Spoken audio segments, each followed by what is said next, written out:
शिमला समझौते के पीछे एक ऐतिहासिक कहानी या फिर एक बहुत पुरानी कहानी अब हम आपको हिमाचल विशेष के जरिए सुनवाते हैं।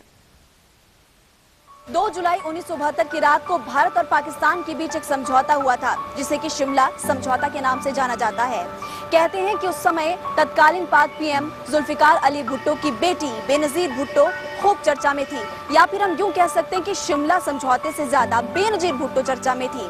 शिमला में जहां जहां भी बेनजीर भुट्टो जाती थी, मीडिया उनके पीछे पीछे लग जाता था।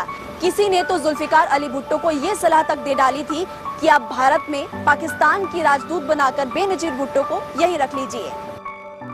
भारत और पाकिस्तान के बीच शिमला समझौते में किस देश को क्या मिला, इसे लेकर 5 दशक से हानि लाभ का गुणा भाग हो रहा है।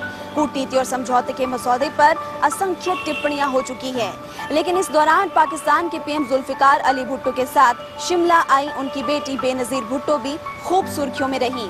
बेनजीर भुट्टो अपने पिता के साथ साथ जब शिमला पहुंची तो देश और विदेश का मीडिया उनके पीछे लग गया।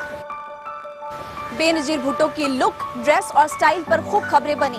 यहाँ तक कि किसी ने ये तक सलाह दे डाली जुल्फिकार अली भुट्टो को कि अपनी बेटी बेनजीर भुट्टो को आप भारत में पाकिस्तान का राजदूत बनाकर रख दीजिए। खुद अपनी शिमला यात्रा का जिक्र बेनजीर भुट्टो ने अपनी किताब डॉटर ऑफ ईस्ट में किया है। बेनजीर ने अपनी किताब में 7 पन्नों में शिमला समझौते के बारे में अपने अनुभवों के बारे में लिखा और मीडिया में भी ये खबरें खूब सामने आई थी। यहाँ 5 दशक पहले ही उन यादों को जानना दिलचस्प होगा। वरिष्ठ पत्रकार डॉक्टर शशिकांत शर्मा बताते हैं कि बेनजीर भुट्टो जब पाकिस्तान से भारत के लिए रवाना होने वाली थी तो उनके पिता ने सलाह दी, वहाँ पहुंचकर ज्यादा हंसना मत, नहीं तो लोग कहेंगे कि पाकिस्तान के फौजी कैद में हैं और तुम हंस रही हो।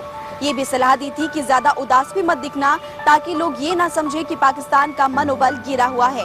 तब बेनजीर हैरान रह गई और पिता से पूछा कि तब मुझे कैसा दिखना होगा पापा। बेनजीर भुट्टो अपने पिता के साथ चंडीगढ़ से शिमला हेलीकॉप्टर के जरिए आई और अनाडेल में उनका हेलीकॉप्टर लैंड किया।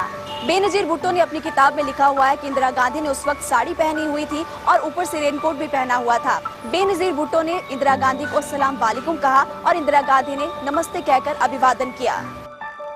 एक किस्सा ये भी है कि 2 जुलाई थी और जुल्फिकार अली भुट्टो बेनजीर के पास आए और बोले, चलो हम कल घर जा रहे हैं। बेनजीर भुट्टो पौचंकी होकर पूछने लगी, बिना समझौते के? इस पर पिता ने कहा कि हाँ, बिना समझौते के। जुल्फिकार बोले, मैं हिंदुस्तान को लादा हुआ फैसला मानने की बजाय बिना समझौते के पाकिस्तान लौटना पसंद करूंगा। फिर देर रात जुल्फिकार अली भुट्टो बेनजीर के कमरे में आए और बोले कि मैं एक और शिष्ट कोशिश कर रहा हूँ। इंदिरा गांधी भी उस दिन तनाव में थी।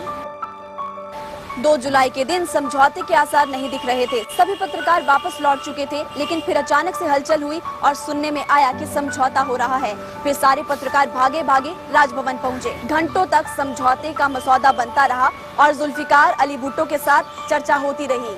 कई देर तक चर्चा चली और फिर अंत में जाकर समझौता हुआ। कहते हैं कि उस वक्त टेबल पर एक कपड़ा तक नहीं था, यहाँ तक कि इंदिरा गांधी के पास पेन तक नहीं था और एक मीडिया वाले से इंदिरा गांधी ने पेन लिया और फिर हस्ताक्षर किए।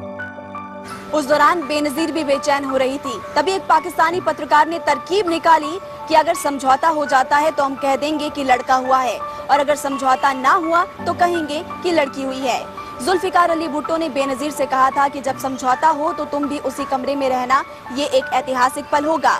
लेकिन जब समझौता हुआ तो बेनजीर राजभवन के ऊपरी कक्ष में थी। तभी नीचे लड़का है का स्वर गूंजने लगा। इससे पता चला कि समझौता हो चुका है। ये रात 12:40 की बात है। उल्लेखनीय है कि जिस टेबल पर समझौता हुआ था वो आज भी राजभवन में मौजूद है। युद्ध के मैदान पर भारत ने पाकिस्तान को चारों खाने चित कर दिया था, लेकिन टेबल पर पाकिस्तान भारी पड़ा। न केवल 5000 मील वर्ग जमीन पाकिस्तान वापस ले गया, बल्कि 93,000 से ज्यादा फौजियों को पालने के बाद भी पाकिस्तान को वापस करना पड़ा था। हिमाचल के इतिहास से जुड़े हुए, शिमला के इतिहास से जुड़ी हुई ऐसी कई कहानियां हैं जो आज भी युवा पीढ़ियों को सुनाई जाती है और जिन्हें आज भी याद किया जाता है। हिमाचल विशेष में आज के लिए फिलहाल इतना ही। अगली कहानी जल्द ही आपके पास वापस लेकर लौटूंगी।